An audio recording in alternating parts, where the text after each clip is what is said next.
Anda kembali di Kabar Pagi, pemirsa. Hanya gara-gara berselisih ongkos servis motor, siswi SMK asal Nganjuk, Jawa Timur di muda asal Kabupaten Malang yang baru 3 bulan dikenalnya melalui media sosial.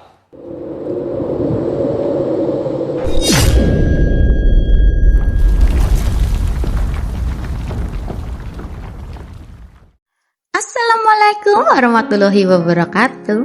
Hai guys, apa kabar semuanya?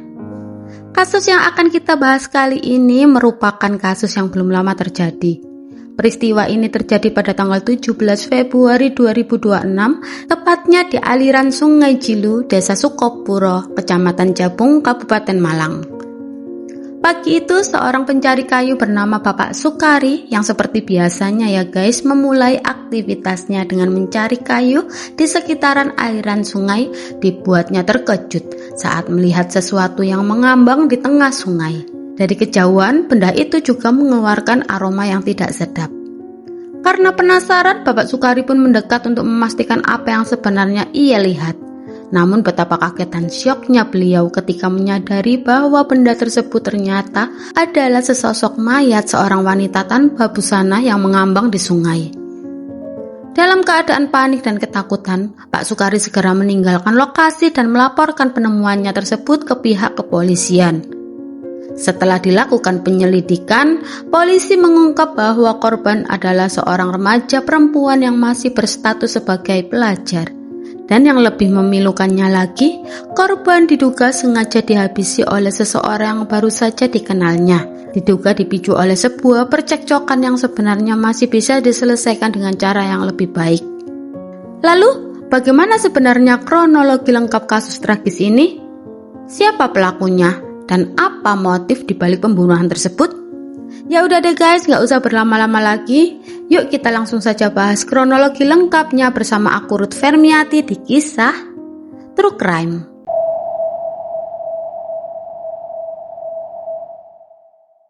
Korban dalam kasus kali ini adalah seorang gadis remaja berinisial HMZ yang saat itu baru saja berusia 17 tahun. HMZ merupakan warga Dusun Satak, Desa Ngepung, Kecamatan Patian Rowo, Kecamatan Nganjuk.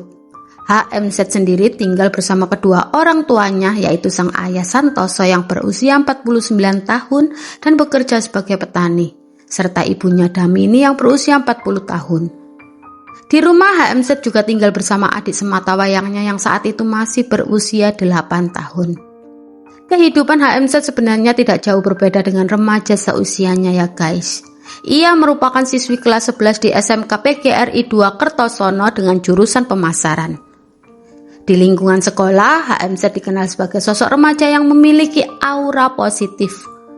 Menurut para guru dan teman-temannya, ia adalah pribadi yang ceria, ramah, serta aktif mengikuti kegiatan belajar di kelas. Teman-temannya juga menggambarkan HMZ sebagai anak yang humble dan tidak pernah memilih-milih teman. Ia mudah bergaul dengan siapa saja sehingga cukup dikenal dan disukai di lingkungan sekolah. Semua penilaian tersebut juga dibenarkan oleh sang ayah. Menurut Bapak Santoso, sejak kecil HMZ memang memiliki karakter yang baik dan bertanggung jawab. Salah satu kebiasaan yang selalu dilakukan HMZ adalah tidak pernah lupa memberi kabar kepada kedua orang tuanya, dimanapun ia berada. Bahkan ya guys, jika pulang lebih larut dari biasanya, HMZ selalu menghubungi keluarganya terlebih dahulu agar mereka tidak merasa khawatir. Memasuki awal Januari 2026, ada sebuah momen yang hingga kini membekas di ingatan sang ayah. Saat itu HMZ sedang duduk bersantai bersama ayah tercintanya. Di tengah obrolan ringan mereka, entah apa yang membuat HMZ tiba-tiba membuka pembicaraan mengenai masa depan. HMZ bercerita bahwa ia memiliki cita-cita untuk melanjutkan kuliah di kota Malang. Niat dibalik impian besarnya itu, HMZ juga menyampaikan kekhawatirannya mengenai biaya pendidikan yang tentu tidak sedikit. Dengan penuh kesadaran, HMZ mengusulkan kepada sang ayah bahwa jika nanti ia benar-benar sudah berkuliah, ia tidak ingin membebani kedua orang tuanya. HMZ bahkan telah berencana untuk kuliah sambil bekerja agar bisa membantu memenuhi biaya pendidikannya sendiri. Dengan begitu, sang ayah hanya perlu menanggung sisa biaya yang belum tercukupi. Mendengar ucapan putri tercintanya, Bapak Santoso merasa sangat terharu. Di usianya yang masih sangat muda, HMZ sudah memiliki pemikiran yang dewasa dan tidak ingin menjadi beban bagi keluarganya. Ia memiliki cita-cita yang tinggi sekaligus keinginan yang kuat untuk berjuang meraih masa depannya dengan usahanya sendiri. Namun siapa sangka ya guys, semua rencana yang saat itu disusun dengan penuh harapan bersama sang ayah, pada akhirnya hanya tinggal angan-angan. Takdir berkata lain karena akan ada sebuah tragedi tragis yang terjadi beberapa minggu kemudian yang merenggut nyawa HMZ untuk selamanya, sekaligus mengubur semua impian indah yang belum sempat ia wujudkan.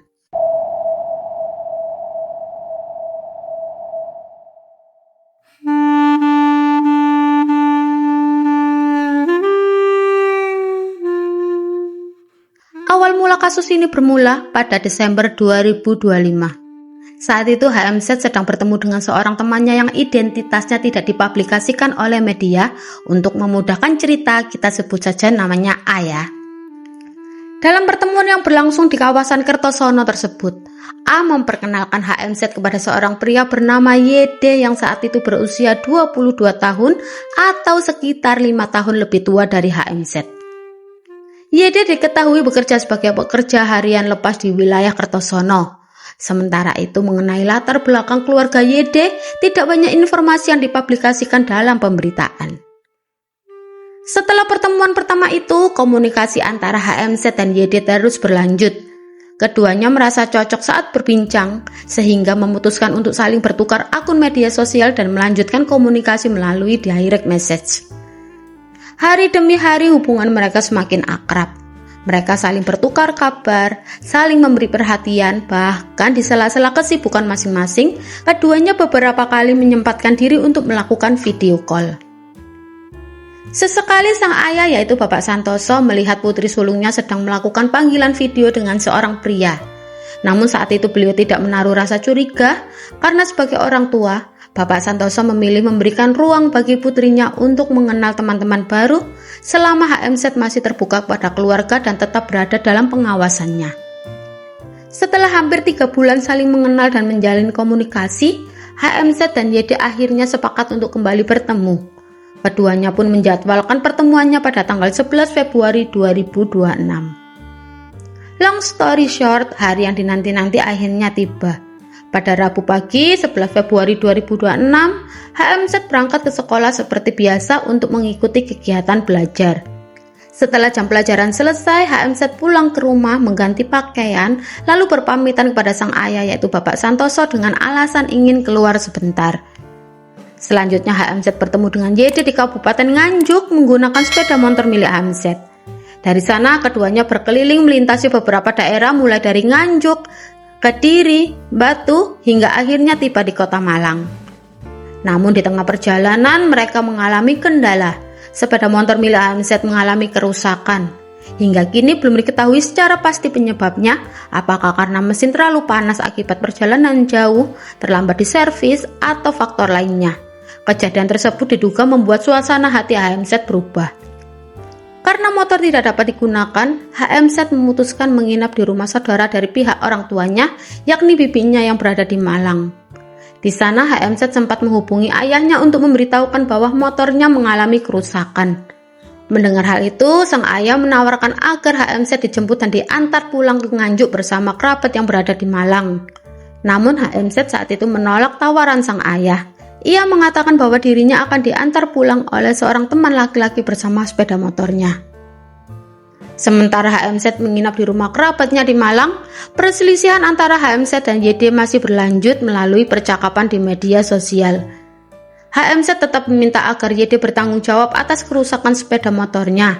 Di sisi lain, YD meminta pengertian karena saat itu ia mengaku belum memiliki cukup uang untuk membiayai perbaikan sepeda motor tersebut. Karena permasalahan tersebut tidak kunjung menemukan jalan keluar, keduanya akhirnya sepakat untuk kembali bertemu pada tanggal 13 Februari 2026 di sekitar rumah YD dengan tujuan menyelesaikan persoalan tersebut. Namun pertemuan yang awalnya berlangsung dengan percakapan biasa berubah menjadi cekcok.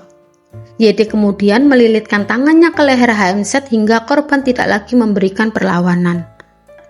Beberapa saat kemudian, saat YD mengira HMZ telah meninggal, Korban diketahui masih menunjukkan tanda-tanda kehidupan dengan mengeluarkan rintihan. Dalam kondisi tersebut, YD kemudian melepaskan pakaian dan pakaian dalam yang dikenakan HMZ, kemudian memasukkan pakaian dalam korban ke dalam mulutnya dan tangan diikat hingga HMZ enggak sadarkan diri. Setelah itu, YD pulang ke rumah yang berada tidak jauh dari lokasi kejadian. Awalnya ia berniat mengambil sebuah karung untuk memasukkan tubuh korban dan membuangnya sungai guna menghilangkan jejak. Namun niat tersebut diurungkan karena ia khawatir jasad korban justru akan mudah ditemukan warga. Lalu YD kemudian mengubah rencananya dengan mengambil sebuah cangkul serta 2 sak semen lalu kembali ke lokasi kejadian. Setelah kembali ke lokasi, YD kemudian menggali tanah di area yang tidak jauh dari bibir sungai dengan kedalaman sekitar 50 cm.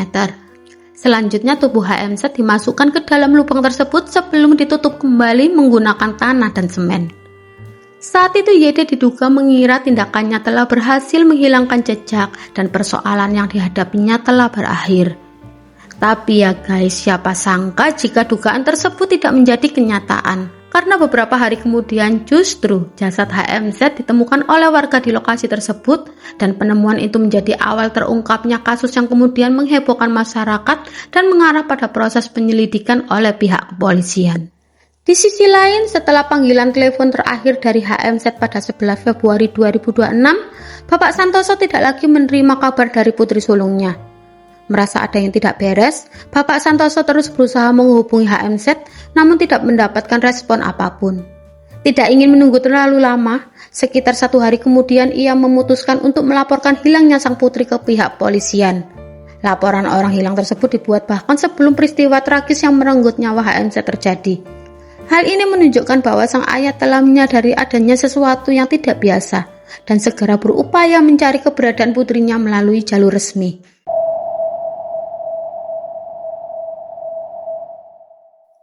Seperti yang telah disampaikan di awal kisah ya guys, beberapa hari setelah peristiwa tersebut, jasad HMZ akhirnya ditemukan oleh seorang pencari kayu. Jasad korban ditemukan sekitar 500 meter dari lokasi penguburan setelah tanah di sekitar bantaran sungai Cilujabung mengalami gerusan akibat aliran sungai. Setelah menerima laporan dari warga, personel Polsek Jabung bersama tim Inafit Satreskrim Polres Malang segera menuju lokasi untuk melakukan olah tempat kejadian perkara. Berdasarkan hasil pemeriksaan awal di lokasi, polisi menemukan indikasi kuat bahwa korban diduga mengalami tindakan kekerasan sebelum jasadnya berada di aliran sungai. Saat ditemukan, mulut korban dalam kondisi tersumpal pakaian dalam dan kedua tangannya terikat. Usai olah TKP, jenazah kemudian dievakuasi ke Rumah Sakit Saiful Anwar Kota Malang untuk dilakukan autopsi sebagai bagian dari proses penyelidikan sekaligus upaya pengungkapan identitas korban. Penyelidikan pun dilakukan secara bertahap, melakukan identifikasi sidik jari serta pencocokan dengan laporan orang hilang. Polisi menemukan adanya laporan yang memiliki ciri-ciri sesuai dengan korban. Hasil identifikasi akhirnya memastikan bahwa korban adalah HMZ warga Kecamatan Patian Rowo, Kabupaten Nganjuk. Polisi kemudian menghubungi keluarga korban di Nganjuk dan meminta mereka datang ke Rumah Sakit Saiful Anwar untuk proses identifikasi.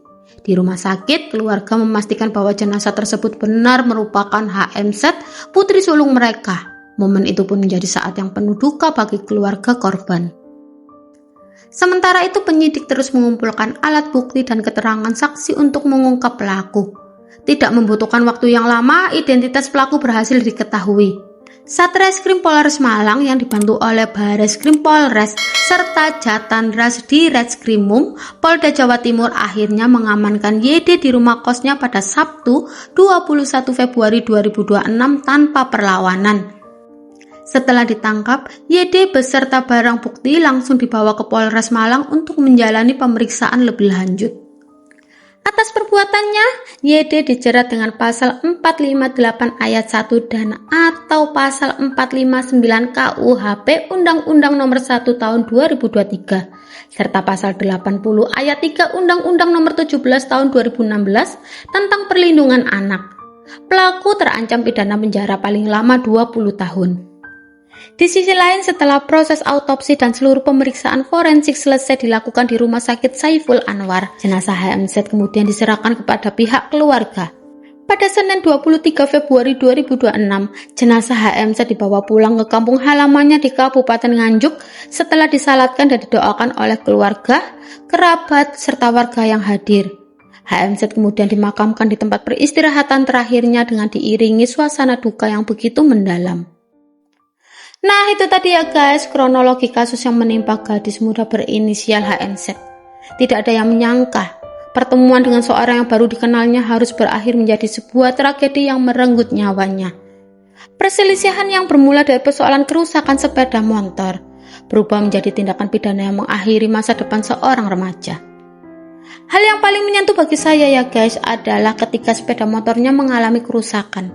Saat itu sang ayah Bapak Santoso sebenarnya telah menawarkan agar HMZ pulang bersama kerabatnya di Malang kan. Namun HMZ saat itu memilih menyelesaikan persoalannya sendiri tanpa ingin merepotkan kedua orang tuanya. Niat baik dan rasa tanggung jawab yang dimilikinya justru berakhir menjadi pertemuan terakhir dengan sang ayah.